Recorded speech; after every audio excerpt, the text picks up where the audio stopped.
दोस्तों जैसा किसी ने सोचा भी नहीं था, वैसा मुकाबला भारत और पाकिस्तान के बीच हुआ 2 सितंबर के जबरदस्त घमासान से पहले दोनों टीमों ने एक इंटर स्क्वाड मुकाबले में। ये मुकाबला बेहद जरूरी था, जिसने रोमांच की सभी हदों को लगभग पार ही कर दिया। सांसें रोक देने वाले इस मैच में पाकिस्तान ने हमें 296 रनों का लक्ष्य दिया, बता दें, जिसमें बाबर और रिजवान ने अच्छी बल्लेबाजी की, जिसकी बदौलत पाकिस्तान हमारी टीम के सामने 295 रन बनाने में कामयाब रहा। पाक कप्तान बाबर ने 103 रनों की शानदार पारी खेली, वहीं 86 रन बनाकर मोहम्मद रिजवान ने भी महफिल लूटी। आखिर में शादाब खान ने कुछ अच्छे शॉट खेलकर अपनी टीम को एक बड़े लक्ष्य तक पहुंचा दिया। भारत की तरफ से मोहम्मद शमी और जसप्रीत बुमराह ने 2-2 विकेट लिए, एक विकेट कुलदीप यादव को भी मिला। वहीं बाकी गेंदबाजों को निराशा हाथ लगी। अब टीम इंडिया को 50 ओवरों में 296 रनों की दरकार थी। लक्ष्य काफी बड़ा था, ऐसे में कप्तान रोहित और राहुल से धमाकेदार शुरुआत की उम्मीद थी। आपको बता दें, दोनों ही बल्लेबाजों ने आते ही आक्रामक बल्लेबाजी करनी शुरू कर दी। 3 ओवरों में टीम इंडिया का स्कोर 36 रनों के पार था। ऐसा लग रहा था कि ये दोनों बल्लेबाज इस मुकाबले में पाक गेंदबाजों पर जरा भी तरस नहीं खाएंगे, लेकिन चौथे ही ओवर में भारत को तगड़ा झटका लगा और केएल राहुल 9 गेंदों का सामना करते हुए 18 रन बनाकर पवेलियन लौट गए। उन्हें शाहीन अफरीदी ने पवेलियन की राह दिखाई। अब मैदान पर आ गए थे किंग कोहली।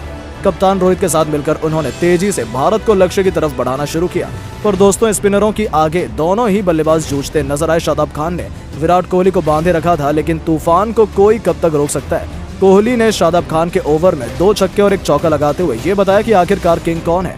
भारत 10 ओवरों के बाद 90 रन तक पहुंच गया था, लेकिन फिर अच्छी बल्लेबाजी कर रहे रोहित शादाब की गेंद पर कैच आउट हो गए। हालांकि जाने से पहले उन्होंने 48 रनों की शानदार पारी खेली। अब मैदान पर थे किंग कोहली और सूर्य कुमार यादव। जी हां दोस्तों, वही बल्लेबाज हैं जिससे इस वक्त दुनिया भर के गेंदबाज खौफ खाते हैं। टीम इंडिया को जीत दिलाने की जिम्मेदारी इन दोनों बल्लेबाजों के कंधों पर थी। बता दें, इन दोनों ने संभल कर भारत को जीत की तरह बढ़ाना शुरू कर दिया। हालांकि इस बीच रनों की रफ्तार में लगाम सी लग चुकी थी। 25 ओवरों में टीम इंडिया 150 रन भी नहीं बना पाई थी। हालांकि फिर उन्होंने काउंटर अटैक करने का मन बनाया।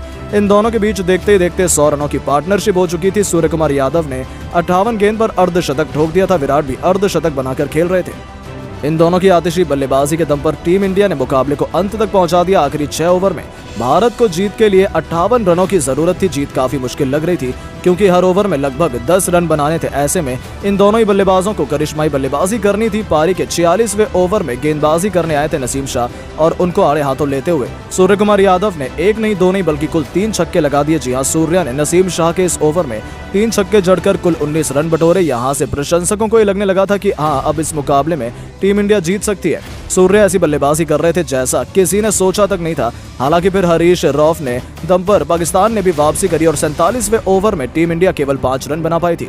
अब बारी थी किंग कोहली की। गेंदबाजी करने आए थे पाकिस्तान के सर्वश्रेष्ठ तेज गेंदबाज शाहीन अफरीदी, और फिर क्या था, कोहली ने इस ओवर में अपनी क्लास दिखाई। अफरीदी ने कोहली को स्लोअर बॉल डाली और यहाँ उन्होंने कर दी बड़ी गलती, क्योंकि विराट को खराब गेंद डालना, वो भी उस समय जब विराट बाउंड्री का इंतजार कर रहे हो, किसी भी गेंदबाज को काफी महंगा पड़ सकता है। अफरीदी की उस गेंद को विराट ने सीधे स्टेडियम पार मारा। इतना ही नहीं, शाहीन अफरीदी के इस ओवर में 2 चौके और 1 छक्का लगाते हुए विराट ने कुल 18 रन बना डाले। भारतीय टीम तेजी से लक्ष्य की तरफ अग्रसर हो गई थी। अब भारत को आखिरी 2 ओवरों में जीत के लिए 25 रनों की दरकार थी, लेकिन पारी के 49वें ओवर में गेंदबाजी करने आए नसीम शाह ने केवल 6 रन ही दिए। जी हां, इस ओवर में दोनों ही बल्लेबाज कुछ खास नहीं कर पाए और भारत को आखिरी ओवर में जीत के लिए 19 रन बनाने थे। पाकिस्तान के सबसे खतरनाक गेंदबाज शाहीन अफरीदी आखिरी ओवर डालने के लिए आए और उन्होंने उनकी पहली गेंद पर विराट ने शानदार चौका लगाया। अब आखिरी 5 गेंदों में जीत के लिए 15 रन बनाने थे। अभी भी जीत काफी दूर नजर आ रही थी, लेकिन अफरीदी की दूसरी गेंद पर भारत भी विराट ने 1 चौका लगा दिया। अब आखिरी 4 गेंदों में 11 रन चाहिए थे, लेकिन तीसरी गेंद पर शाहीन अफरीदी ने वापसी की और केवल 1 रन दिया। अब सूर्य कुमार यादव स्ट्राइक पर आए। अब 3 गेंदों में बनाने थे 10 रन। अफरीदी की चौथी गेंद पर सूर्य कुमार यादव ने एक्स्ट्रा कवर के ऊपर से शानदार छक्का लगाया। अब 2 गेंदों में 4 रन की जरूरत थी, लेकिन वर्ल्ड क्लास गेंदबाज शाहीन अफरीदी ने वापसी की और एक ऐसी खतरनाक बाउंसर डाली जिस पर सूर्य कुमार यादव कुछ खास नहीं कर पाए। दोस्तों, 1 गेंद पर 4 रन बनाने थे। स्ट्राइक पर थे सूर्या। प्रशंसकों को उम्मीद थी कि वो भारत को जीत दिला देंगे। आपको बता दें, AB डिविलियर्स के अंदाज में विकेट के पीछे उन्होंने छक्का लगाने का प्रयास किया, लेकिन गेंद बाबर आजम के हाथों में चली गई। पर दोस्तों, तभी अजूबा हुआ और बाबर आजम के हाथों में गेंद छूटकर बाउंड्री पर चली गई। इस पर पूरा स्टेडियम दंग रह गया, सबकी हंसी निकल गई और भारत जीत गया।